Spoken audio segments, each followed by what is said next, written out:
अपने सेवक की आपे राखै, आपे नाम जपावै।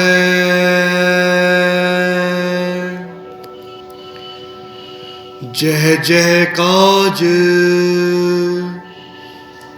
किरत सेवक की,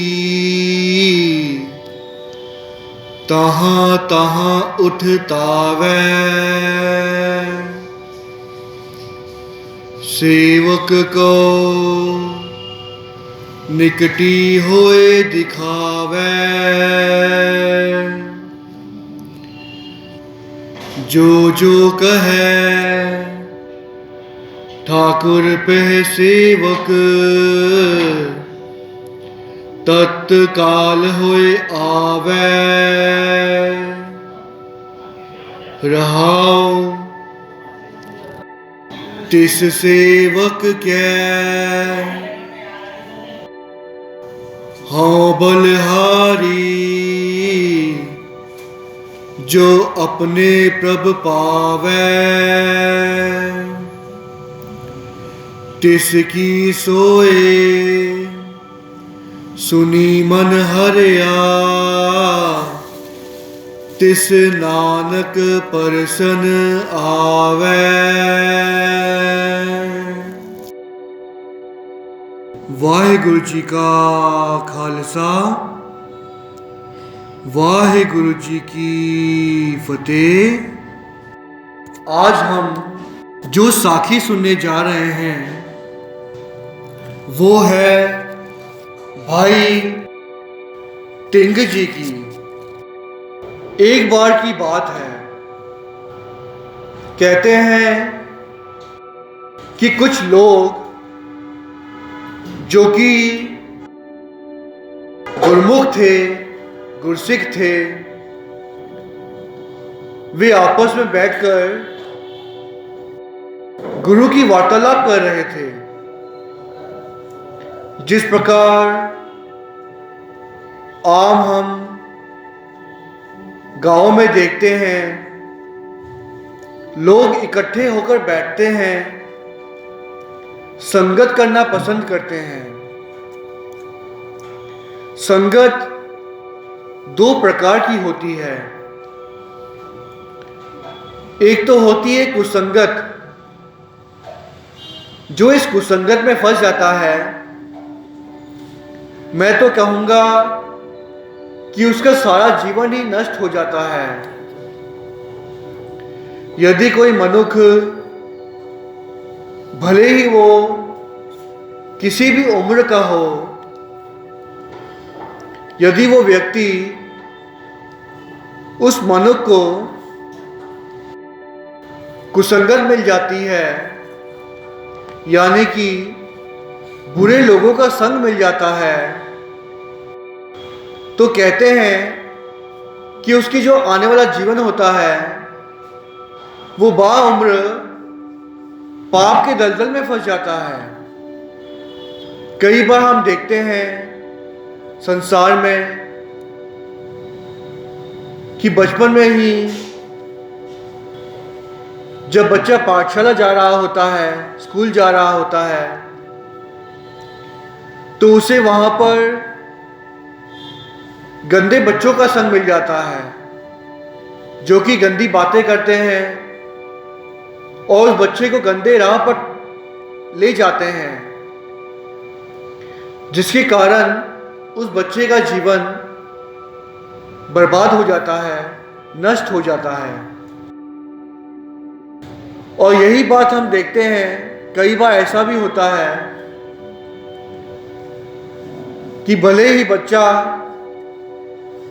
बड़े होने तक भी एक अच्छी राह पर चल रहा हो, परंतु आगे जाकर जब वो कॉलेज में आता है, उसे वहां पर कुसंग मिल जाता है, जिसके कारण वो बिगड़ जाता है।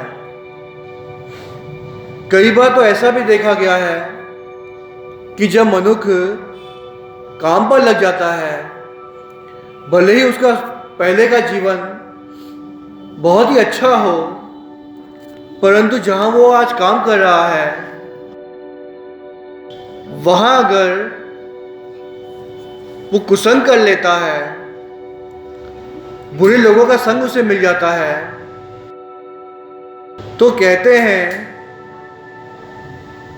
उसका जीवन नष्ट हो जाता है। वो शराब पीने लगता है, जुआ खेलने लगता है,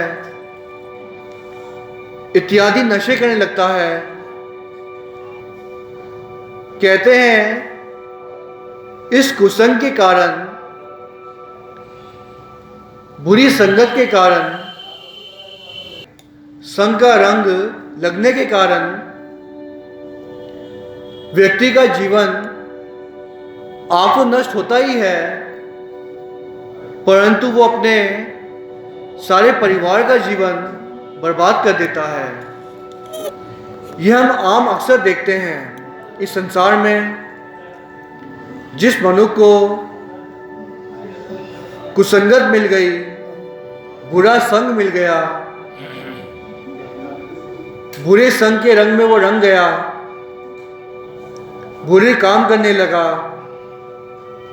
उसके कारण उसका सारा ही परिवार बर्बाद हो जाता है। ये कुसंग जो है, हम अक्सर संसार में देखते हैं कि ये कुसंग अमीरों को भी होता है और गरीबों का भी होता है। ये ऐसा नहीं है कि सिर्फ जो बेचारे गरीब बच्चे हैं वही सिगरेट पीते हो, उन्हें ही गलत आदत लगी हो, वही ड्रग्स लेते हो। परंतु अक्सर देखा गया है जो व्यक्ति बहुत धनवान होते हैं, कई बार उनके बच्चे भी कुसंग कर लेते हैं। और यहाँ तक कि ये भी देखा गया है कि कई धनवान व्यक्ति पैसा होने के कारण कुसंगत में पड़ जाते हैं। बेशुमार उनके पास दौलत होती है जिसका वो प्रयोग गलत ढंग से करते हैं। पैसे की कमी ना होने के कारण वो पैसा गलत जगहों पर जाकर उड़ा देते हैं। ऐसा नहीं है कि संसार में हर तरफ कुसंगत ही है। नहीं भाई, जहां पर हम संसार में कुसंग देखते हैं, बुरी संगत देखते हैं, बुरे लोग देखते हैं, वहीं पर हमें अच्छे लोग भी दिखाई देते हैं जो कि गुरु की संगत करते हैं, प्रभु के साथ जुड़ते हैं, गुरु घर में आकर सेवा करते हैं, बंदगी करते हैं, नाम जपते हैं। संसार में जो आने का उनका मकसद है उसे वो सही ढंग से समझते हैं।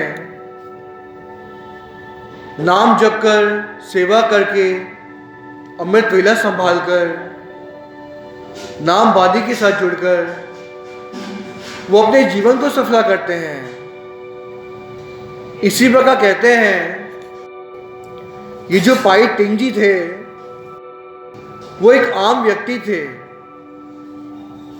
जैसे कि हम आम संसार में देखते हैं कि कामकाज कर लिया, खा पी लिया, सो लिया और परमात्मा को याद नहीं किया, कभी परमात्मा का शुक्रिया अदा नहीं किया जिसने हमें सब कुछ सौंपा है। क्योंकि आज व्यक्ति ये सोचता है कि काश मैं करोड़पति होता, काश मेरे पास ये होता, वो होता, ऐसा होता, वैसा होता। परंतु यदि मनुष्य अपने से नीचे को देखे तो ये ज्ञात होता है कि उस व्यक्ति से नीचे भी ऐसे कई लोग हैं। जिस प्रकार हम संसार में देखते हैं, इस संसार में ऐसे कई मनुष्य विचर रहे हैं जिनके पास खाने को 2 वक्त का भोजन तक नहीं मिलता। भोजन तो छोड़िए, ऐसे लोग भी हैं दुनिया में जिन्हें प्रभु ने जुबान नहीं दी, वे बोल नहीं सकते। संसार में ऐसे लोग भी विचर रहे हैं जिनकी आंखें नहीं हैं, वे देख नहीं पाते। और इस संसार में ऐसे लोग भी विचर रहे हैं जो कि चल फिर नहीं सकते, अपंग हैं। कुछ बच्चे तो ऐसे पैदा हो जाते हैं जो कि एबनॉर्मल होते हैं। फिर भले आप उन्हें डिफरेंटली एबल बोल दें या कुछ भी कह लें, परंतु उनके पिछले कर्मों के कारण उन्हें ऐसा जीवन मिलता है कि व्यक्ति को कई बार 2 वक्त का भोजन नहीं मिलता। किसी व्यक्ति के पास आंखें नहीं हैं, वो देख नहीं सकता। किसी मनुष्य के पास जुबान नहीं है, बोल नहीं सकता, कोई चल फिर नहीं सकता। किसी को परमात्मा ने बुद्धि ही नहीं दी कि वो कुछ समझ सके। हर प्रकार के मनुष्य इस संसार में विचर रहे हैं। हमें तो शुक्रिया अदा करना चाहिए प्रभु के आगे। शुक्र दातया, तेरा शुक्र। परमात्मा का हमेशा शुक्र करना चाहिए कि परमात्मा ने हमें जो दिया शायद हमारे लिए यही सही था। आज हमारे बच्चे, उनके अच्छे संस्कार हैं। प्रभु ने हमें जितना पैसा दिया, हम उसमें भी सुखी रह सकते हैं, परंतु हम दौड़ते हैं लालच में आकर, फिर पाप कर लेते हैं। अक्सर ये संसार में देखा गया है। हमें तो प्रभु का हमेशा ही शुक्रिया अदा करना चाहिए। सोचिए, यदि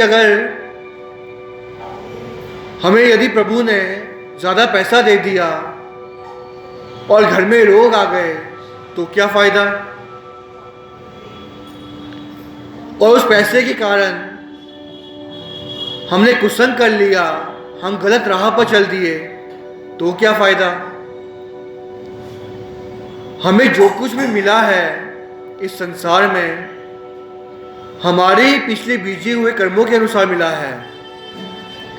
जैसा हमने भोगा है वैसा ही हम आज काट रहे हैं। जिस प्रकार एक किसान धरती में बीज बोता है और आगे चलकर उसे अनाज मिलता है, जिस प्रकार का बीज होता है उसी प्रकार का उसे अनाज मिलता है, उसी क्वालिटी का अनाज मिलता है।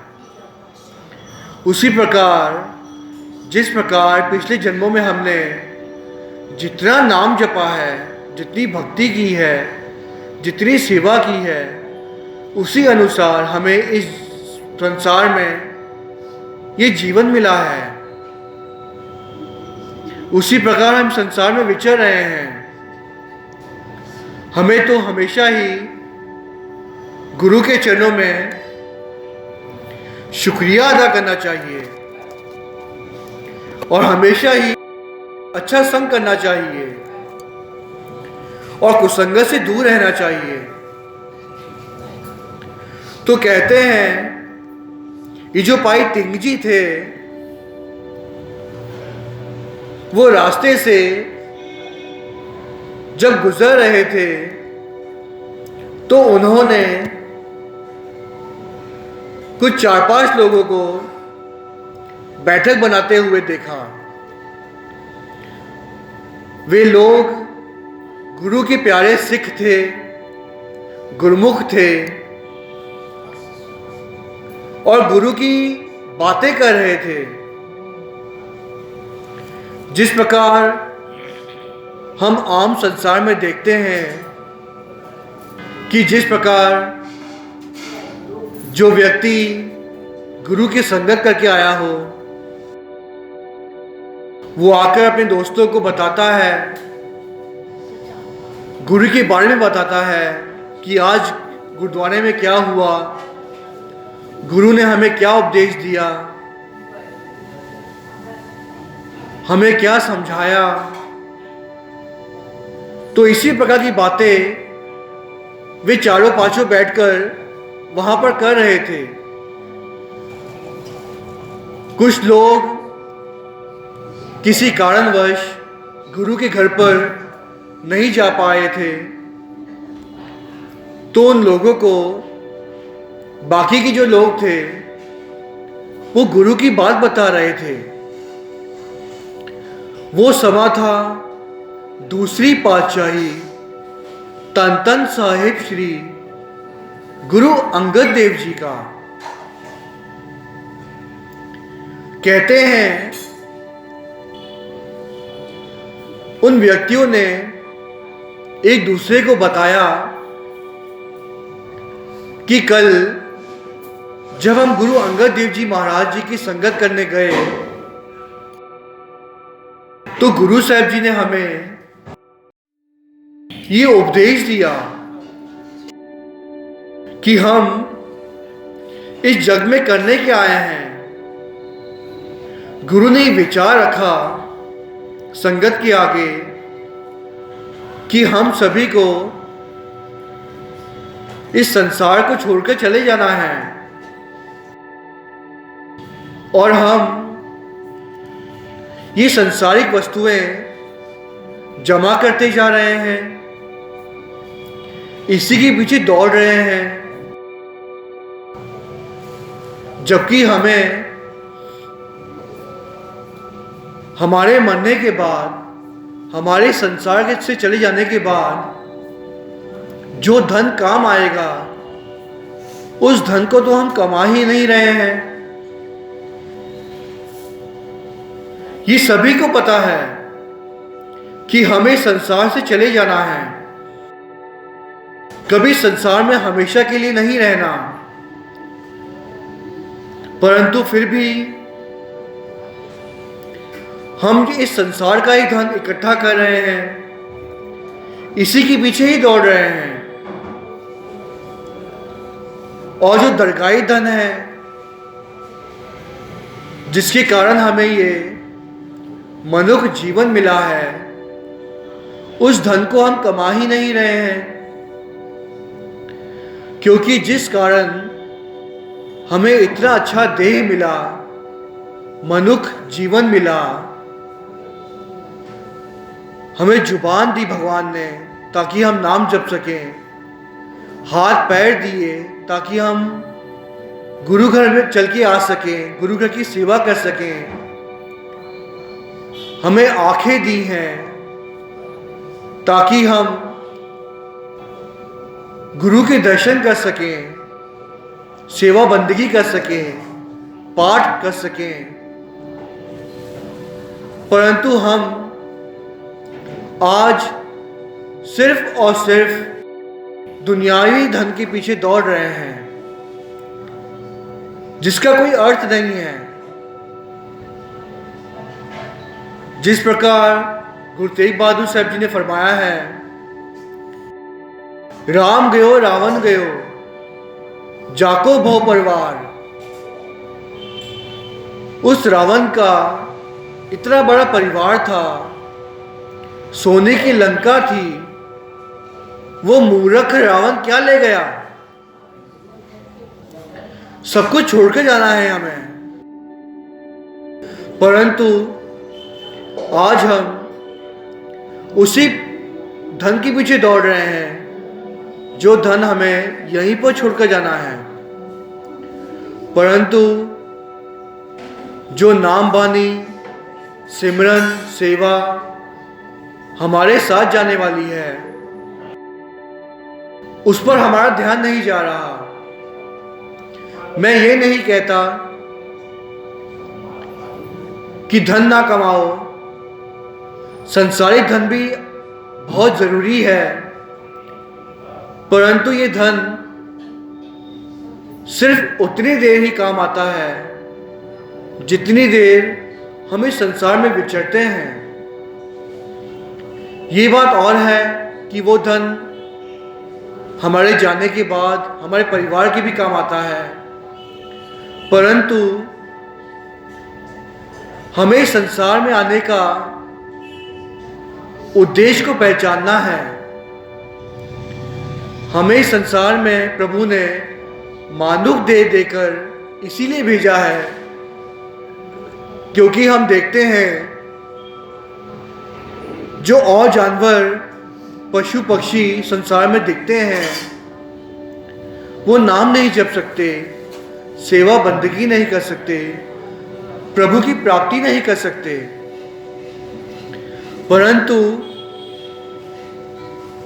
इस मनुष्य देह में हम प्रभु की प्राप्ति कर सकते हैं। हम भक्ति करके, नाम जप कर, सिमरन करके, सेवा करके भवसागर से पार लंघ सकते हैं। पई परापत मानुक देहुरिया, गोविंद मिलन की एह तेरी बरिया, अवर काश तेरे किते न काम, मिल साध संगत पज केवल नाम। हमें तो ये गुरु साहब जी ने उपदेश दिया है केवल नाम जपने का। संसारिक कामकाज के साथ साथ हमारा मन, हमारा चित्त प्रभु के साथ जुड़ा रहे। प्रभु को हम याद करते रहें, प्रभु का नाम हम अपने मन में बसा लें, तो ही हमारा उद्धार होगा। इस प्रकार की बातें कहते हैं जब भाई तेंगे जी ने सुनी तो ये सुनकर उन्हें बहुत दुख हुआ कि आज तक मैं सिर्फ पैसों के पीछे ही दौड़ रहा था, मैं तो सिर्फ काम ही कर रहा था, अपना घर परिवार ही चला रहा था। मैंने दुनियावी धन तो कमा लिया, परंतु कभी दरगाही धन के बारे में नहीं सोचा जो मुझे दरगाह में काम आने वाला है। उनके मन में चोट लग गई। ये सभी कुछ हुआ अच्छी संगत के कारण। जो गुरुमुखों की संगत कर लेता है, जो संत की संगत कर लेता है, उसे प्रभु एक अच्छी राह बता देते हैं। जिस प्रकार एक बानी आती है गुरु अर्जन देव जी महाराज जी की, सतगुरु तुमको होए दयाला, संत संग तेरी प्रीत। गुरु अर्जन देव जी महाराज गुरु हरगोविंद साहब जी को ये आशीर्वाद देते हैं, ये बख्शिशें करते हैं। वो बख्शिशें सिर्फ गुरु हरगोविंद साहब जी के लिए नहीं है, बल्कि हमारे लिए भी है कि हमें सत्संगत मिल जाए। जो प्रभु प्रेमी है, जो गुरु को प्रेम करते हैं, गुरु को प्यार करते हैं, यदि हमें उनकी संगत मिल जाती है तो हमारा जीवन सफला हो जाता है। पिछले अवगुण बख्श ले, प्रभ आगे मार्ग पावे। उस मनुष्य पर प्रभु आप कृपा करते हैं। उनके पिछले बीजे हुए जो कर्म हैं, जो उसने बुरे कर्म किए होते हैं, जो भी किया होता है जाने अनजाने में, यदि उस व्यक्ति से जो भी भूल हुई होती है, गुरु साहब जी उसे बख्श लेते हैं, उसे ताड़ लेते हैं। वो मनुष्य जो कुसंग को छोड़कर अच्छी संगत करता है। हमें इसीलिए हमेशा ही गुरुमुखों का संग करना है, संतों का संग करना है, गुरसिखों का संग करना है। क्योंकि जो गुरसिख होते हैं, गुरुमुख होते हैं, वो अच्छी राह पर तो चलते ही हैं, वो आपको भी एक अच्छी दिशा बता देते हैं। उस राह पर चलकर संसारिक मनुष्य का जीवन भी सफला हो जाता है। और ना जाने किसी गुरुमुख की, किसी गुरसिख की कोई ऐसी बात हमारे मन में चोट कर जाए, निशान कर जाए, तीर कमान की तरह छेद कर जाए, तो शायद हम भी सही राह पर चल दें। वो राह जो गुरु के पास जाती हो, जिस राह पर चलने से हमें परमात्मा की प्राप्ति हो जाती हो, तो ऐसी राह गुरसिख बताते हैं। तो ये जो संगत जो कर रहे थे, जो गुरु अंगद देव जी का उपदेश गुरसिख बता रहे थे, उस बात ने पाई तिंग जी के मन को चोट पहुंचा दी। उसका हृदय छल्ली छल्ली हो गया। वो सोचने लगा कि मैं तो आज तक अपने जीवन को मैं नष्ट कर रहा था, वृथा ही गवा रहा था। जिस प्रकार बानी आती है, इहा खाट चलो हर लाहा, आगे बसन सुहेला। यदि कोई मनुष्य यहाँ पर संसार में सच्चे धन को कमा लेता है, यानी कि वाणी के साथ जुड़ता है, नाम सिमरन के साथ जुड़ता है, सेवा करता है, तो उसने जो यहाँ खटा है, यानी कि कमाया है, वो दरगाह में जाकर काम आता है। उसे फिर जबदूत लेने नहीं आते, उसे वहां पर दरगाह में धक्के नहीं पड़ते, उसका तो आदर किया जाता है, सम्मान दिया जाता है। जिस प्रकार एक बानी आती है, जय मार्ग के गने जाए न कोसा, हर का नाम उभा संतोषा। हरि का जो नाम है, जो सिमरन है, जो मनुष्य नाम जप लेता है, वही उसके संग जाता है, और वही नाम, वाणी, सिमरन, सेवा दरगाह में काम आती है उसके। जो व्यक्ति सच्ची राह पर चलता है, सच्ची संगत करता है, उसे प्रभु आप कृपा करते हैं। आप उसके अवगुण बख्श कर उसे सच्ची राह बता देते हैं। जह पैडे महा अंत गुबारा, हर का नाम संग उजियारा। जो व्यक्ति सही राह पकड़ लेता है, सच्ची राह पर चलता है, सच्ची संगत करता है, प्रभु उसे बख्श लेते हैं, उसे ताड़ लेते हैं। अब कहते हैं, पाई तिंग जी के मन में चोट लगी और उन्हें वैराग आ गया। कहते हैं, उस व्यक्ति के बड़े भाग होते हैं, बड़े कर्म होते हैं पिछले कई जन्मों के, जिन्हें ये चोट लग जाती है। जिस प्रकार हम गुरुद्वारे में आते हैं, कथा कीर्तन सुनते हैं, कथा में ऐसी कोई बातें आ जाती हैं, कीर्तन में ऐसे कोई बोल आ जाते हैं, कोई शब्द आ जाते हैं, हम गुरुद्वारे में आकर जब बैठते हैं, सच्ची संगत करते हैं, गुरुमुखों का संग करते हैं, गुरुमुख बनने की कोशिश करते हैं, तो कोई ऐसी बात जब हम सुनते हैं गुरुद्वारे में, तो हमारे यदि मन को उस बात से चोट पहुंच जाए,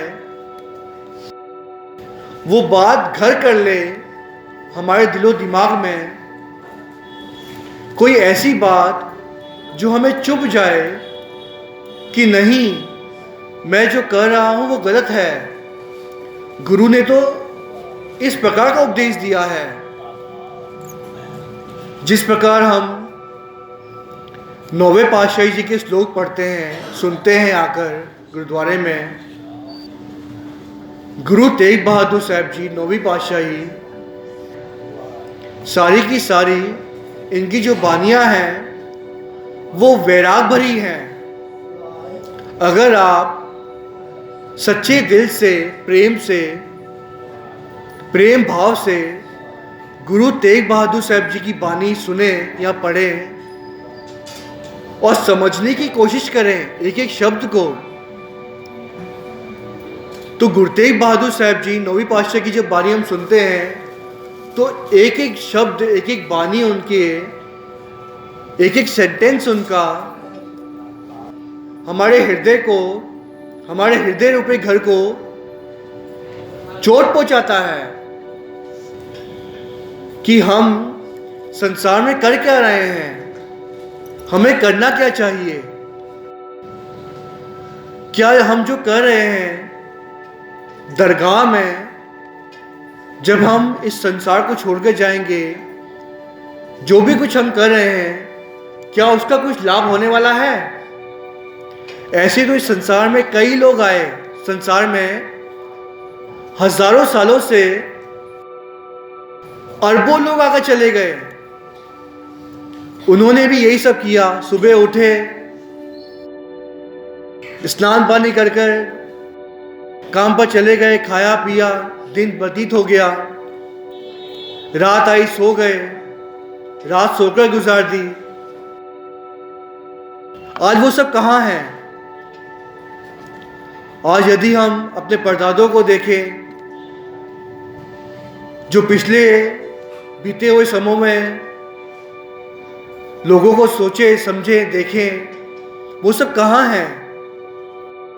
ये जो जानवर हमें दिखाई पड़ते हैं संसार में, हमारे आसपास हम रोज देखते हैं, पशु पक्षी, वो भी तो कभी इंसानी जून में आए होंगे, क्योंकि ये चक्रव्यूह है ना, 84 लाख जूनों का ये चक्रव्यूह है। प्रभु ने उन्हें कभी मौका दिया होगा, वो भी कभी संसार में आए होंगे। जिस प्रकार हम संसार में विचर रहे हैं, वो भी तो कभी विचरे होंगे, परंतु उनके ऐसे कर्म रहे होंगे जिनके कर्मों के कारण वो आज पशु पक्षी जानवर बने हुए हैं। तो हमें ऐसा धन को कमाना है जो कि हमें दरगाह में भी काम आए, ताकि हमारा जीवन सफल हो जाए और हमें प्रभु की प्राप्ति हो जाए। संसार में आम हम देखते हैं कि गुरु की बानी सुनकर, कथा कीर्तन सुनकर हमारे मन को कई बार ये चोट पहुंचती है कि जो हम कर रहे थे अब तक वो शायद गलत था। हमें सही राह चुनकर प्रभु की राह पर चलना है, ज्यादा से ज्यादा नाम जपना है, भक्ति करनी है। जिस प्रकार मैं अपने बारे में कुछ बताता हूं, मुझे कुछ दिन पहले एक बात चोट कर गई। हुआ यूं कि जिस प्रकार कुछ दिन पहले हम सुखमनी साहब का पाठ कर रहे थे, उपरंत बाबा जी ने आकर एक उपदेश दिया था कि जो सुखमनी साहब का पाठ है इसमें 24,000 शब्द हैं और हमारे 24,000 ही श्वास हैं जो हम दिन भर में लेते हैं। और गुरु साहब जी के कहे अनुसार भी जो व्यक्ति एक सुखमनी साहब का पाठ कर लेता है दिन में, वो अपने दिन भर के श्वासों को सफल कर लेता है। तो ये बात मेरे मन को भी चोट पहुंचा दिया उस बात ने कि यदि जिस दिन मैंने सुखमनी साहब का पाठ नहीं किया होगा उस दिन के मेरे श्वास सफल नहीं हुए होंगे। तो ये चोट जो ना ये चोट पहुंचनी बहुत जरूरी है संसार में। तभी हम गुरमुखों का गुरसिखों का संग करते हैं, गुरुद्वारे में हम आकर कथा कीर्तन सुनते हैं। यदि कोई बात हमें चोट ही ना करे तो क्या फायदा। कई बार हमें चोट तो पहुंच जाती है कि नहीं भाई, गुरुद्वारे तो आना जरूर है, नाम जपना जरूर है, बानी पढ़नी जरूर है, सेवा करनी जरूर है क्योंकि गुरु ने कहा है और गुरसिखों का भी ये उपदेश है कि जपा करो। परंतु बाहर जाकर हम फिर सब कुछ भूल जाते हैं, धंधे पर लग गए, सब कुछ भूल गए, फिर वही झूठ बोलना शुरू कर देते हैं, वही गलत राह पर चलने शुरू कर देते हैं हम। परंतु इसीलिए गुरु साहब जी ने उपदेश दिया है कि हमें जितना हो सके वाणी के साथ जुड़ना है और रोज गुरुद्वारे आकर माथा टेककर कथा कीर्तन के साथ जुड़ना है ताकि हम सच्ची संगत कर सकें और हमारा बेड़ा पार हो सके। और पाई तिंग जी की जिसकी हम कथा सुन रहे हैं, उनके मन में ये बात ने चोट तो कर दिया कि हमें संसार में कुछ लेकर नहीं जाना है, ये दुनियावी धन यहीं छोड़कर जाना है, नाम बानी और सेवा ही हमारे साथ जाने वाली है, वही लेखे लगने वाला है। चोट तो लगी, साथ में मन में बैराग भी आ गया। कहते हैं संसार में जब हम कथा कीर्तन सुनते हैं तो चोट तो हमें भी लगती है, परंतु वैराग जब आ गया ना, वैराग कि नहीं, गुरु ही सब कुछ है, मुझे गुरु के अलावा कुछ सोचना ही नहीं है, सिर्फ नाम बानी के साथ ही जुड़ना है। उस व्यक्ति को हर तरफ गुरु दिखाई दे, उसके हर विचार गुरु के ही हो, गुरु की प्राप्ति के ही हो। मन में यदि वैराग आ जाए तो बात बनती है। तो कहते हैं भाई तिंग जी को वैराग आ गया। उन्होंने सोचा कि मैंने अपना सारा जीवन पाप करके नष्ट कर दिया है। पाप कमावंदिया तेरा कोई ना बेली राम। इंसान संसार में आकर पाप करता है, पाप के साथ जुड़ता है, ये नहीं सोचता कि मुझे ये मानुक देह क्यों मिली है, क्यों मैं संसार में आया हूँ और क्या करने से मुझे प्रभु की प्राप्ति होगी, ये नहीं सोचता। यदि ये मनुष्य सोच ले तो मनुष्य तर जाएगा। कहते हैं भाई तिंग जी को प्रभु को मिलने की प्यास जागी, सच्ची प्यास। हमारे मन में भी कई बार प्यास जागती है, परंतु वो प्यास होती है किसी को पाने की प्यास, धन कमाने की प्यास, परंतु वो सभी प्यास व्यर्थ हैं। ये जो सच्ची प्यास, जो प्रभु को मिलने की जो चाह, प्यास, भूख जिस मनुष्य के मन में समा जाए, उसी मनुष्य का बेड़ा पार हो जाता है। कहते हैं पाई तिंग जी ने हाथ जोड़कर संगत के आगे बेनती की, जोदड़ी की, पूछा कि आप किसका संग करते हैं। संगत ने बताया कि हम तो गुरु अंगद देव जी महाराज दूसरी पातशाही उनका संग करते हैं, गुरु घर में जाकर अपना जीवन सफला करते हैं। भाई तिंग जी ने पूछा कि वे कहाँ रहते हैं। लोगों ने बताया कि वे तो खडूर साहिब रहते हैं। कहते हैं अब भाई तिंग जी ने ये विचार बना लिया कि मुझे तो खडूर साहिब ही जाना है, जाकर गुरु साहिब जी के दर्शन करने हैं और अपना जीवन सफला करना है। भाई तिंग जी को सच्ची भूख लगी थी, सच्ची प्यास लगी थी प्रभु को मिलने की। कहते हैं भाई तिंग जी खडूर साहिब पहुंचे। उन्होंने गुरु अंगद देव जी महाराज जी के दर्शन किए और वे निहाल हो गए। गुरु साहिब जी ने भाई तिंग जी के मन को पढ़ लिया, उनके अंदर जो प्यास थी उसे समझ लिया, बूझ लिया। गुरु साहिब जी, गुरु अंगद देव जी महाराज,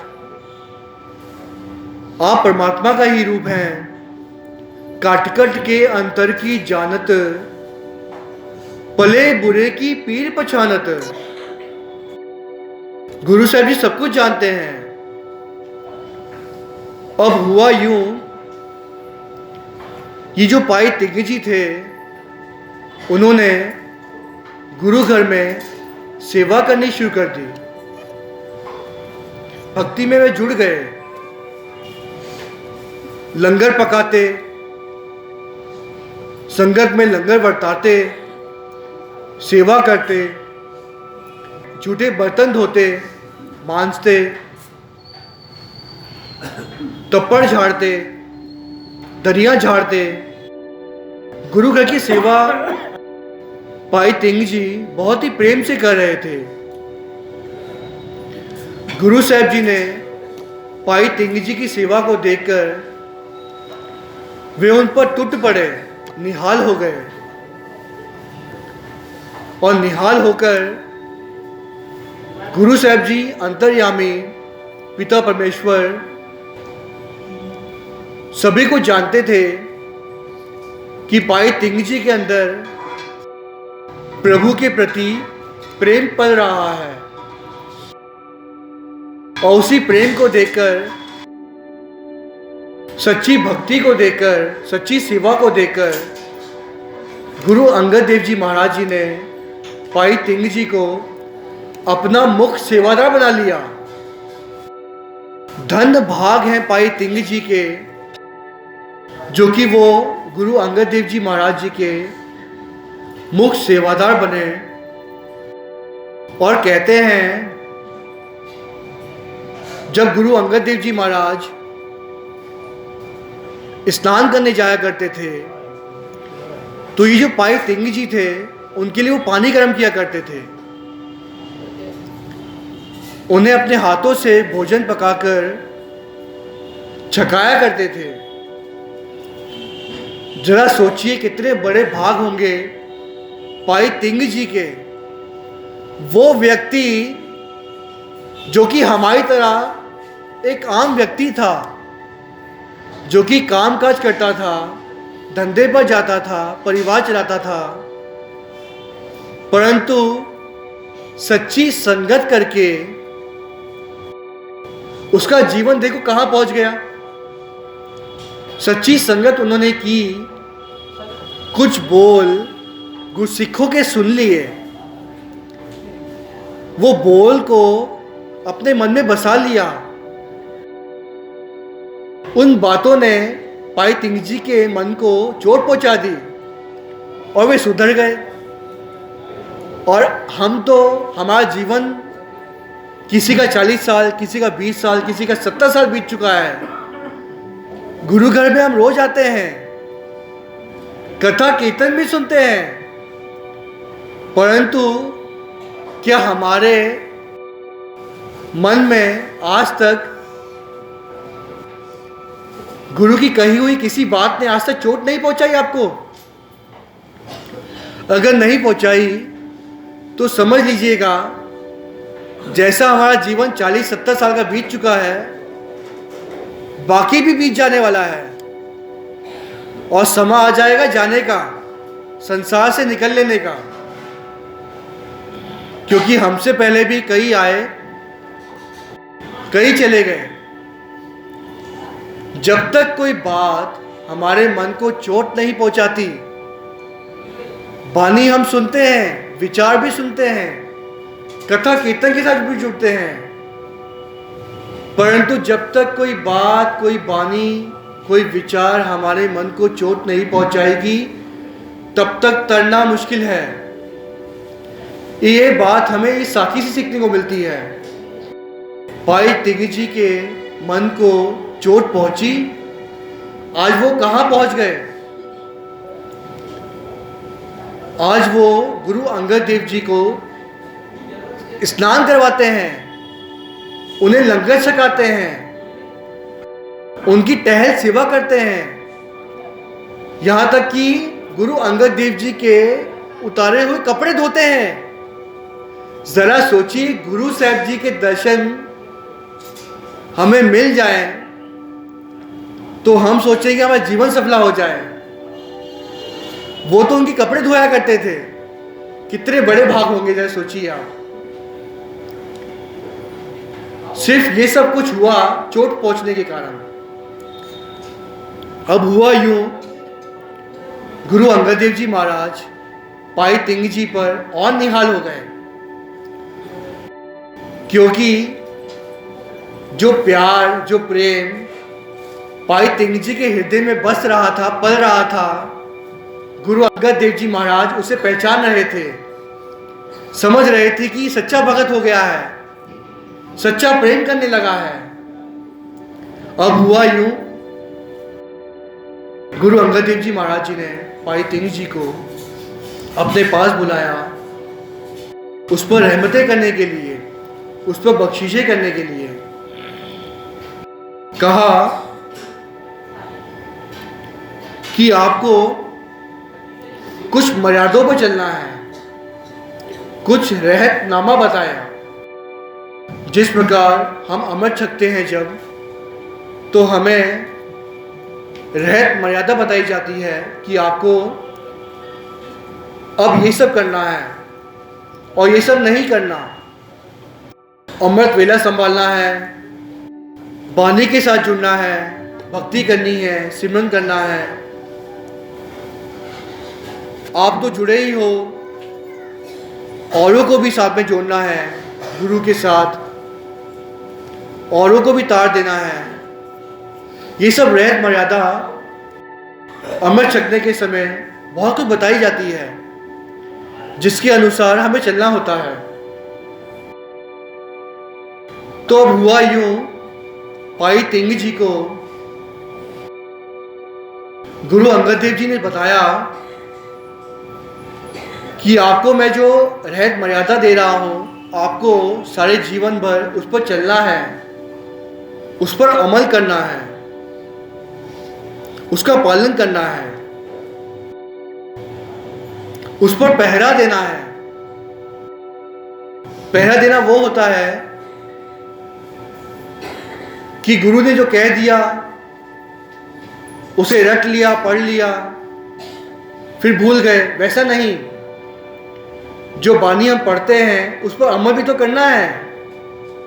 तो वाणी पर पहरा देना मतलब, रहत मर्यादों पर पहरा देना मतलब उस पर अमल करना है। और पहली मर्यादा जो गुरु अंगद देव जी महाराज जी ने पाई तिंग जी को बताई,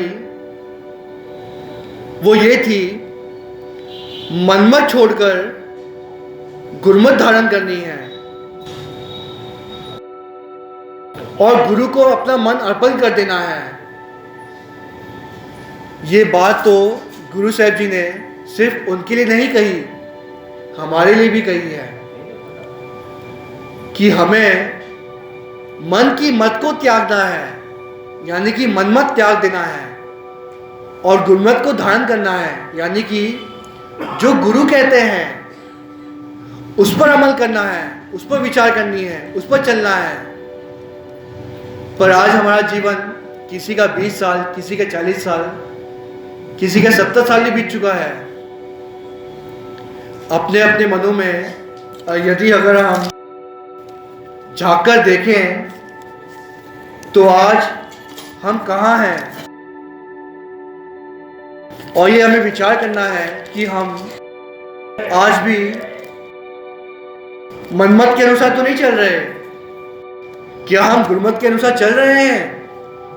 गुरु साहब जी ने हमें जो बख्शिशें की हैं, हमें जो उपदेश दिया है, क्या हम उसके अनुसार चल रहे हैं?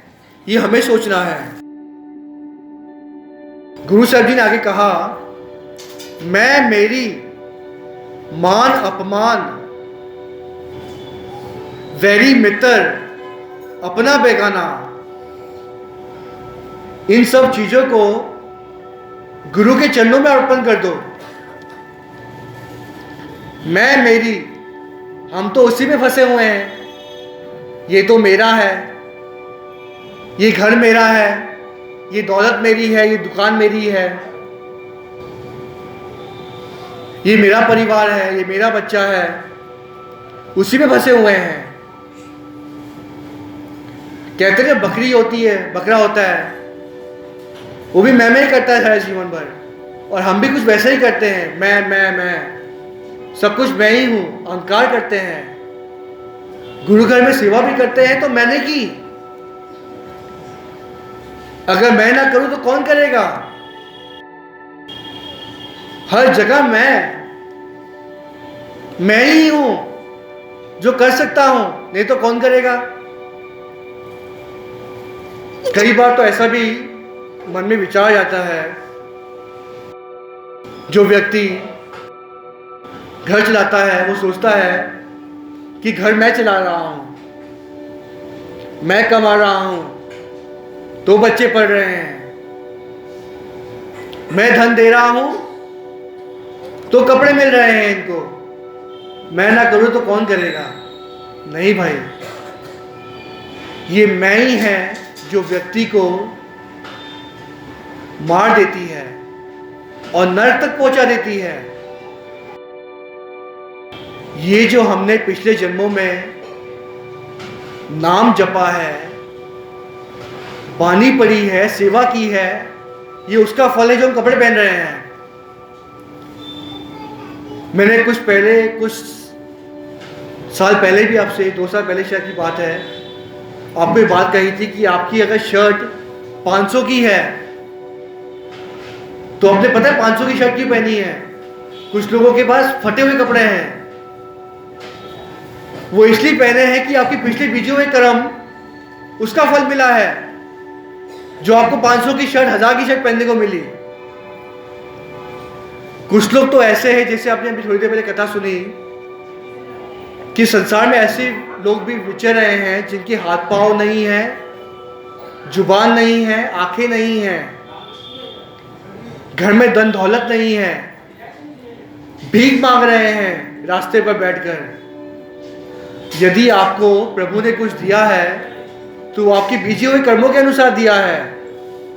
ये नाम बानी ही है जो आपके सामने आई है, जो आपने बीज बोया है नाम बानी का, जो सिमरन किया था, पाठ पूजा की थी, सेवा की थी, भक्ति की थी, प्रभु के साथ जुड़े थे, तो आज आप अच्छा पहन रहे हैं, आज आपका अच्छा घर है। और यदि कोई मनुष्य ये सोच ले कि मैं तो संतुष्ट हूं भाई, मेरे पास सब कुछ है, कमा खा रहा हूं, ऐश कर रहा हूं, और यदि ये सोचकर मनुष्य नाम ना जपे, बानी ना पढ़े, सेवा ना करे, बंदगी ना करे, तो समझ लीजिएगा कि आगे आने वाला जन्म कैसा होगा। वहीं फिर कुत्ते, बिल्ली, चूहे, और यदि मनुष्य के जीवन में आए भी तो वही गरीबी, भूखमंगी, क्या भरोसा, जिसे हम देखकर नकार देते हैं ना कि ये तो कितना गंदा दिख रहा है, इसकी तो आंखें ही नहीं हैं, कपड़े कैसे पहनता है, कितना गंदा दिख रहा है। हम अपनी आंखें फेर लेते हैं, मुंह फेर लेते हैं।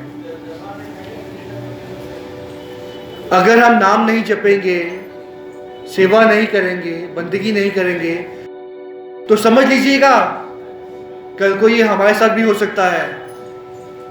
सिर्फ उसे देखकर मुंह ना फेरें, अपने चरित्र को देखकर भी मुंह फेरें कि हम कहां पर खड़े हैं।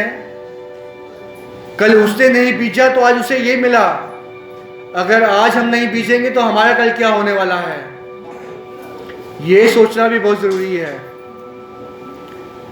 और यदि आपके भी हृदय में आज चोट नहीं पहुंची तो समझ लीजिएगा कोई फायदा नहीं हुआ मेरी कथा करने का, आपकी कथा सुनने का।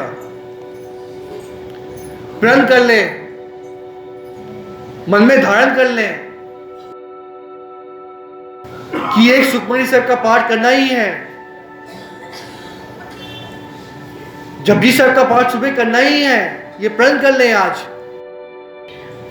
मैं तो ये कहूंगा, अरदास बेनती करूंगा हाथ जोड़कर कि सभी हाथ उठाकर ये मेरे साथ कहें कि एक जपजी साहब का पाठ हर व्यक्ति जो यहां बैठा हुआ है वो रोज करेगा। बोले सोनिहाल।